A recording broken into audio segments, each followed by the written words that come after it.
The allowance method of accounting. Tell a kid something like that and they're probably going, oh, cool, this is the method of accounting used to try to figure out our allowance. No, I'm sorry, kids, that's not what this is. Actually, for kids, this is the ultimate guessing game. You say, going, wait a minute, the ultimate guessing game? Yes, in this particular guessing game, what you're supposed to do is you're supposed to try to figure out how many people will not pay you back. Let me explain. Alright, let's just bring this down to everyday level. Let's say your best friend comes up to you and says, hey, look, I need to borrow $100 off of you and I'll pay it back to you in a couple weeks. You say, sure, so you hand him $100. He goes out, he goes shopping. 2 weeks later comes by, and then you go back to the same friend and you say, hey, man, where's my money? And the kid says, hey, man, I'm still broke. I can't pay you back. You go back to him 4 weeks later and you say, hey, where's my money? He says, I still can't pay you back. After a while, you figure out this kid's not going to pay you back ever. Then you have to sit there, man, do I really want to still be friends with this guy? I mean, chuck this. I mean, he's borrowed $100 off me and he's not going to pay it back. Well, that causes a lot of strife. But that's basically how it works in business too. Businesses will drop these little notes or whatever and say the business you draw up a note with defaults. It says, hey, I'm broke. Gotta go out of business. Sorry, pal. Well, you're never going to get your money back from that guy. You might get a little trickle of it, but you're not going to get all of it back. Especially not the interest that you were supposed to get back too, so that's all gone too. So basically what you're doing with the allowance method of accounting is you're trying to figure out how many people you're going to loan money out to. And maybe it's not money. You're loaning out your merchandise, and you're a manufacturer. You're giving these retailers merchandise, and they promise to pay you back at a certain point. You have to figure out how many of them are not going to pay you back for the merchandise you just gave them. Which, by the way, for all intents and purposes, that's called stealing.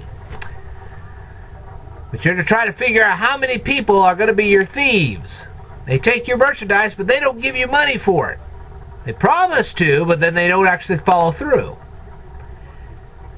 Now, if you've been in business for a long time, you can kind of follow a trend. You can see, how many people have never paid you back, and then you can estimate, say, hey, 10% of my so-called customers, which really are thieves, 10% of them are not going to pay me back. So 90% are customers and 10% are thieves.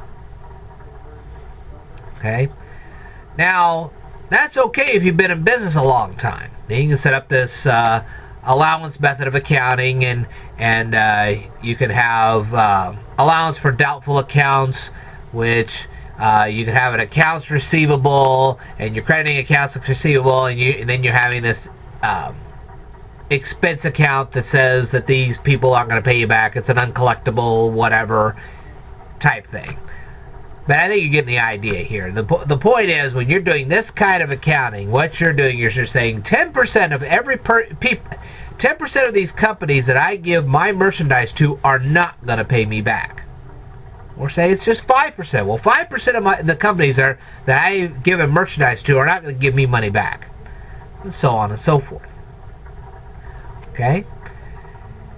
And you say, well, I haven't been in business that long. How am I going to tell how many of these companies are not going to pay me back?